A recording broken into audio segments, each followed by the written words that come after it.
Hi, this is Nick Lowry and my friend Damon Cornelia, and we're going to go over some basics regarding balance break function.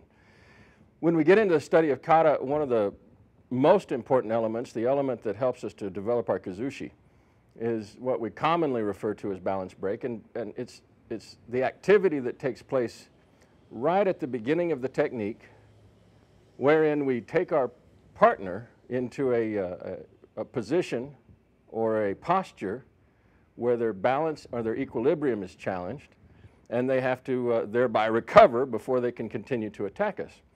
The balance break is built off of a few basic premises. In the initial balance break that we're going to take a look at, we're going to think about it in terms of both people walking forward. So if we're at a few paces distance and we're walking together and the attack comes in, right as the attack begins, my foot's already going forward and falling down. And because it's in that process at the moment of encounter, I am thereby constrained to go ahead and use that same exact movement. So I don't want anything other than the natural movement of my forward foot action to determine the balance break that's occurring. The only thing that happens different from the standard step is that as I make the contact with the man, I allow myself to go ahead and stretch the step a little further than it would naturally go. If I stretched it dramatically further, you'd have something that looked more like that. It goes so far, it's hard for the man to stand back up. We'll do it on the other side. You might be able to see it better with the left. Very long stretch with the step, and it goes all the way to the ground. That's excessive and unnecessary. We only need to stretch it far enough to get ourselves off the line. So if Damon's coming on this line to attack and I'm stretching my step, I just need enough to get off the line. In that case, he came on the left, I stepped with my right, and I slipped off. But it's a correct evasion and a correct balance break. If I'm stepping with the left, he comes with the left. Boom. I just need enough of a stretch step to get myself off this line. We'll do it end on and you can see it a little better. Just a stretch. Good. If I happen to be on my left foot when that same attack comes in, just a stretch. Just a stretch.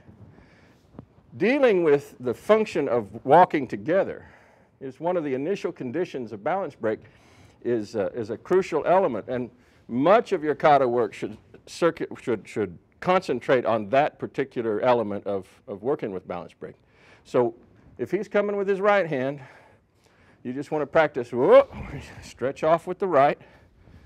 He's coming with the right hand, stretch off with the left. Without adjusting the angle, without adjusting any other factor but the length of step. The back foot, as you do this, will just follow up behind and support the action of the front step. So let me come straight at the camera. You'll see the back step coming right up behind the front step. That basic balance break, which evolves off the natural angle of your stepping foot, once you encounter the man's hand, gives you the optimal path to go to. Now, sometimes you'll see balance breaks begin to veer off, and you'll see something more like this. I'm stepping very square, or let's do the other side. I'm stepping basically in a lateral step. If we do it end on, you'll see a different angle. And you see how everything's gotten square to the line here. That really is something that can happen spontaneously when you have force colliding with force and creating a vector. So if he's very stout and I'm very stout and we come right in and we have a little pressure angle, it can cause both of our centers to veer off, and you'll wind up with that effect. If you fabricate that effect, the only way you can naturally do it is by functioning as if I'm basically standing still. So you've taken it out of the paradigm of the natural walking step, and you said, oh, I think I'll be naturally walking and then just jump sideways. That's a little different. It's a little different factor. If you catch yourself going to that as an unnatural part of your activity, or trying to gauge well, I like to step 45 degrees, or I like to step 90 degrees, or I like to step whatever degrees. The degrees you're going is the natural degrees of the angle of that footfall. And whatever that is for you, as your body tracks to the side, that's the natural step for you. And you don't want to really alter too much that angular thing, trying to fabricate a particular alignment in degrees. So work on that. Try to get your balance breaks just naturally functioning off of either a standard step, stretching with the left, standard stretch, stepping with the right. You could even do one where you kind of veer over to the other side with the left, or one where you veer over to the other side with the right. That's fine too, because you can shear slightly one way or the other.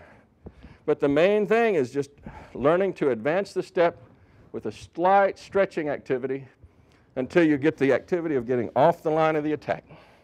So that's a good basis for the beginning ideas of balance break, particularly functioning within the idea of the man coming forward and you coming forward at the same time, being caught in motion, in forward motion. Okay, thank you.